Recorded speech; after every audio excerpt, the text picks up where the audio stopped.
TV తండా భువనగిరి మండలి బీబీనగర్ మీ తండా కింది తండా అని ఉన్నాయి భోజనం రేపు సన్నబియ్యం ఇవాళ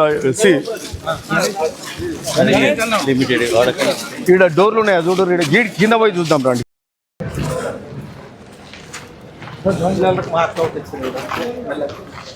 సెట్ బ్యాక్ కూడా ప్రాపర్ ఇవ్వాలి పక్కకి ఇల్లు ఉంటుంది కంప్లైంట్ చేస్తే కూడా అవుతుంది అండ్ పద్ధతి కూడా ఏంటంటే ఒక చిన్న సెట్ బ్యాక్ అని ఉండాలి ఓ మనిషి అందులోకి కాంపౌండ్ వాళ్ళు కానీ సెట్ బ్యాక్ కూడా ఉండాలి మనకు కూడా ఏది గోడలకు నూకి మూలలకు నూకి స్థలమైన అన్నట్టు చేయొద్దు మెజర్మెంట్ ఏంది దీన్ని 20/15 ఓకే ఇంకా ఎక్స్ట్రా వస్తే రోడ్ అడ్డం వస్తుందని చెప్పి అంటే దేనికోసం ఇది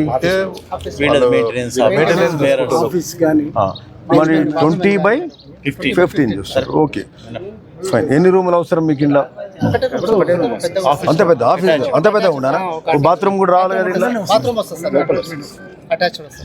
ఓకే సరే మీరు ఆ 3 feet అని వదిలిపెట్టండి అటు కూడా 3 feet వదిలిపెట్టండి కొంచెం కాలం జరుపుకుంటే అటుకెళ్ళి 3 feet వస్తే జర మనిషి తిరగడానికి ఉంటుంది క్లీన్ చేయడానికి ఉంటుంది పక్కోడు కూడా డార్క్ కావద్దు సెట్ బ్యాక్స్ కొంచెం ఉంటే మంచిది స్థలం కూడా ఇక అయిపోయాయి మన గోడ అది గోడ ముందు జాగ్రత్తతోనే ఏమవుతుందంటే జర కుల్లా పడుతుంది మంచిగా ఉంటుంది వాస్తుకైనా దేనికైనా బాగుంటుంది మొత్తం కార్నర్లకు నూకొద్దు అట్లా ఇందులో బాత్రూమ్ కూడా రావాలి కదా మీరు యాక్చువల్గా ఆఫీసు పెద్దగా కావాలంటే మీరు మేబీ యూ కెన్ డూ ఇప్పుడు ఈ 15 కూడా కొన్ని కంప్లైంట్స్ వస్తున్నాయి అవి కూడా చూసుకోవాల్సిన అవసరం ఉంది ఎందుకంటే నిజమైన అర్హులకు నిజమైన పేదవానికి ఇండ్లు ఇవ్వాల్సిన అవసరం ఉంది సో ఆ విధంగానే ఇండ్లు ఇచ్చే కార్యక్రమం జరుగుతుంది సరే అంతకుముందు అలాట్మెంట్ ప్రకారమే పోతూ అందులో ఏమైనా తప్పులు ఉంటే కొన్ని సరి చేసుకోవాల్సిన అవసరం ఉంటుంది సో దీని మీద ఈ యొక్క కార్యక్రమం ఎందుకంటే ఇక బాగా పెండింగ్ ఉంటుంది మేము వచ్చినాక కూడా సరే ఆ ఫండ్స్ వచ్చి ఈ మధ్యలో ఎలక్షన్స్ దీనివల్ల టైం పోయింది ఇది అతి ముఖ్యమైన కార్యక్రమం భువనగిరిలో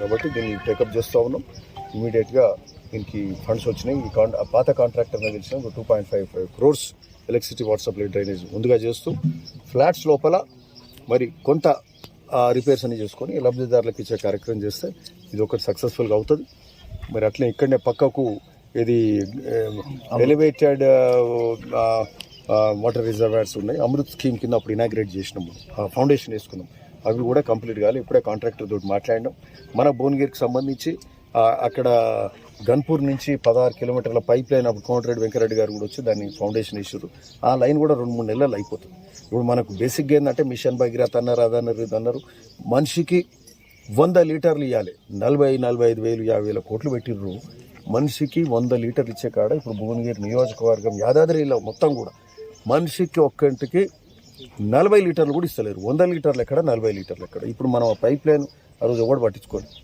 ఈరోజు మన ప్రభుత్వం వచ్చింది సీతక్క గారు శాంక్షన్ చేశారు వెంకరెడ్డి గారు ఎంబడి చెప్పించారు ఫౌండేషన్ వేసారు ఈరోజు 100 లీటర్ల నీళ్ళు వచ్చే పరిస్థితి ఉంటుంది మనకు ఆ పైప్ లైన్ 3-4 నెలలు అయిపోతుంది సరే అయిపోతే మరి ఈ లోకల ఇక్కడ భువనగిరి టౌన్లో మనకు 70,000 లీటర్ల కెపాసిటీ ఉన్నాయి ఈ ట్యాంక్స్ గిట్లన్నీ సో ఇప్పుడు మిగతా ఈ 25,000 లీటర్లకు మనం 6-7 నెలల కింద ఏదైతే ఫౌండేషన్ స్టోన్ వేసినామో అది కూడా త్వరగతిన కంప్లీట్ చేయాలని కాంట్రాక్టర్ని కూడా ఇప్పుడు అడిగినాం ఆయన పెద్ద కాంట్రాక్టర్ కేఎన్ఆర్ కన్స్ట్రక్షన్స్ అని సో నేను అనుకుంటా ఈ వారంలో దీన్ని ఇవన్నీ కూడా టేకప్ చేసి వాటర్ ప్రాబ్లం అనేది భువనగిరిలో ఉండకుండా చూడాల్సిన అవసరం ఉన్నదని ఈ సందర్భంగా చెప్తాం సో ఇవన్నిటి మీద రివ్యూ పెట్టుకొని ఇవన్నీ చేస్తా ఉన్నాం అధికారులు మేమందరం కూడా ఉండి ఇది ఒక ప్రధానమైన టాస్క్ ఉంది మరి అట్లే అంబేద్కర్ భవన్ కూడా మనకు వచ్చే 14th అంబేద్కర్ గారి జయంతి ఉంది సరే దానికి కూడా మధ్యలో 3 నెలల కింద కాంట్రాక్టర్ చెప్పినాం మళ్ళీ ఆయన వెనుకకు ముందు అయినా ఆయన చేయలేకపోయింది ఇప్పుడు మళ్ళీ 3 రోజుల కింద మొదలుపెట్టింది మరి 14th వరకు అయితే పని కాదు సరే అది బట్ ఏదున్నా దాన్ని మంచిగా తీర్చిదిద్దే కార్యక్రమం మేము బాధ్యత తీసుకుంటున్నాం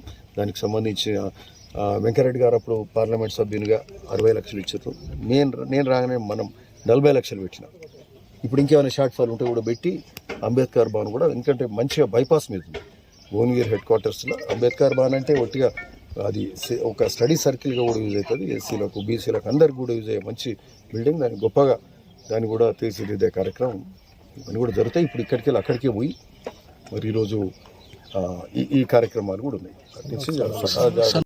జేసీ గారు అందరం పంచాయతీరాజ్ ఇంజనీర్స్ ఏఈడీలు అందరం కూడా వచ్చి ఇక్కడ డబల్ బెడ్రూమ్లో కన్స్ట్రక్షన్ ఏ స్థాయిలో ఆగిపోయింది అనేది చూడడానికి వచ్చాం సరే అది ఏ విధంగా కంప్లీట్ చేయాలి ఆ టాస్క్ పెద్దది దాన్ని ఎట్లా చేయాలి 444 మంది లబ్ధిదారులు ఉన్నారు ఇక్కడ వాళ్ళకి అలాట్మెంట్ కూడా అంతకుముందు ఇచ్చిండ్రు, పాత గవర్నమెంట్లో అలాట్మెంట్ చేసిండ్రు. సరే మీ అందరికి తెలిసింది, అంతకుముందు 10 ఏళ్ల కాలంలో ఏ ఊరిని ఎక్కడ ఒక ఇల్లు అయితే ఇవ్వకపోయి ఆ కట్టిన నామమాత్రం కట్టినవి కూడా కంప్లీట్ చేయాలి. అవి కూడా వాళ్ళు కట్టినవి డోర్లు లేవు, అద్దాలు లేవు, వైర్ లేదు, స్విచ్లు లేవు. ఇప్పుడు అవన్నీ మనం చేయాలి. మనం ఒదిక్కోమో ఇందిరా మిల్లు చేయాలి. ఇందిరా మిల్లు చేసేది అదే మెయిన్గా ఇప్పుడు మా టార్గెట్, పెద్ద టాస్క్ అది. ఇప్పుడు ఇది పెండింగ్ ఉన్నది. అంతకుముందు అలాంటిస్ అంతా మాది ఏంది సంగతి అని అడుగుతున్నారు. సరే మనం 6-7 నెలల కింద కూడా మాట్లాడినాం. తర్వాత పార్లమెంట్ ఎలక్షన్ రావడం, మళ్ళీ తర్వాత ముందు ఎమ్మెల్సీ ఎన్నికలు, ఇవి ఎప్పుడు కూడా గ్యాప్ దొరకలే. తర్వాత మొన్న అసెంబ్లీ ఇవన్నీ అయిపోయినాయి. సో ఇప్పుడు ఏంటంటే ప్రధానంగా ఆ రోజే మేము చూసినప్పుడు పొంగులేటి శ్రీనివాసరెడ్డి గారిని, హౌసింగ్ మినిస్టర్ గారిని, రెవెన్యూ శాఖ మంత్రి కూడా వారిని అడిగిన భువనగిరి డబుల్ బెడ్రూమ్ సంగతి. ఇక్కడ భువనగిరి జిల్లా కేంద్రం భువనగిరి హెడ్ క్వార్టర్స్లో 440, ఇక్కడ సింగనగూడెం, మళ్ళీ అట్లే కొండమడుగుల, అట్లే జుబ్లక్పల్లి, పోచంపల్లిలో, బీబీ నగర్లో, అట్లే మళ్ళా రేవన్పల్లి, ముక్తాపూర్ దగ్గర అక్కడ కూడా కొన్ని హౌజెస్ ఉన్నాయి. ఇవన్నీ కలిపి 660 హౌజెస్ ఇవన్నీ కూడా చేయాల్సిన అవసరం ఉంది. సరే ఆ కాంట్రాక్టర్ కూడా ఆ బిల్లులు, ఆ పాత గవర్నమెంట్ బిల్లులు ఇయ్యాక వెళ్ళిపోయారు. సో ఏ పని సక్రమంగా జరగలే. అప్పుడు అందరికి తెలిసిందే. సరే ఇప్పుడు అలాట్మెంట్ మరి ఆ ఫండ్స్ కొంత 2.5 crores వచ్చింది. దానికి సంబంధించిన ఏది ముఖ్యంగా వాటర్ సప్లై, ఎలక్ట్రిసిటీ, డ్రైనేజ్కు ఇక్కడ ఉన్న 440 ఇండ్లకు దానికి సంబంధించిన టెండర్లు కూడా శాంక్షన్ చేయించినాం. 6-7 నెలల కింద వచ్చినప్పుడు శ్రీనివాసరెడ్డి గారు శాంక్షన్ చేసిండ్రు. కానీ 2 సార్లు టెండర్ పిలిస్తే కాంట్రాక్టర్స్ పార్టిసిపేట్ కాలే. ఇది మళ్ళీ మొన్ననో నిన్ననో పిలిచిండ్రు. ఇప్పుడు కాంట్రాక్టర్ రావాలి. పాత కాంట్రాక్టర్ను కూడా ఇప్పుడే మేము మాట్లాడినాం, నేను కలెక్టర్ గారు మాట్లాడినాం. అయ్యా నువ్వే వచ్చి చెయ్యిది, నువ్వు ఇది చేసిన పేరు అని ఉంటుంది, ఇక మరి సగంలో వదిలిపెట్టి పోతే కాదు, కరెక్ట్ కాదు. ఏ విధంగానైనా బిల్స్ ఇవన్నీ కూడా చేసుకుందాం, తొందరగా కంప్లీట్ చేద్దాం, లబ్ధిదారులకు ఇండ్లు ఇచ్చే కార్యక్రమం చేద్దామన్నాం. సరే ఈ బయటనేమో ఈ బిల్డింగ్లకు సంబంధించి రోడ్లు కానీ రోడ్ల వ్యవస్థ కాలేదు. సరే కొంచెం సిమెంట్ రోడ్స్ అవన్నీ వేసుకోవాలి. డ్రైనేజ్ పెండింగ్ ఉంది, ఎలక్ట్రిసిటీ పెండింగ్ ఉంది, వాట్సాప్ పెండింగ్ ఉంది. సరే ఇక ఫ్లాట్లలో చూస్తే ఇక వదిలిపెట్టిన ఎట్లుంటుంది, గన్నేళ్ళకి వెళ్ళి లాస్ట్ 2-3 years వెళ్ళి ఓడి పట్టించుకున్నోడు లేడు. అందులో లోపల మరి డోర్లు విక్కపోయారు, లైట్లు విక్కపోయారు, వైరింగ్ లేదు, ఏవి ఉంటే దాన్ని అంతా ఇప్పుడు సెట్ చేసుకోవాల్సిన అవసరం ఉంది. సో యంత్రాంగం అంతా వచ్చింది. దాని మీద ఎస్టిమేషన్స్ వేసుకొని ఆ వైరింగ్ కానీ, డోర్స్ కానీ, గ్లాసులకు కానీ, అవన్నీ మరి ఆ నల్లాలకు కానీ ఇవన్నీ ఏ విధంగా అవన్నీ రిపేర్ చేసుకుంటే ఎంత ఎస్టిమేషన్ అవుతుందో అంతా కూడా చేసుకొని దానికి సంబంధించిన ఈ డబుల్ బెడ్రూమ్ ఇళ్ళ కార్యక్రమం త్వరగతిన కంప్లీట్ చేసుకొని లబ్ధిదారులకు ఇచ్చే కార్యక్రమం చేయాలి. మళ్ళీ అందులో కూడా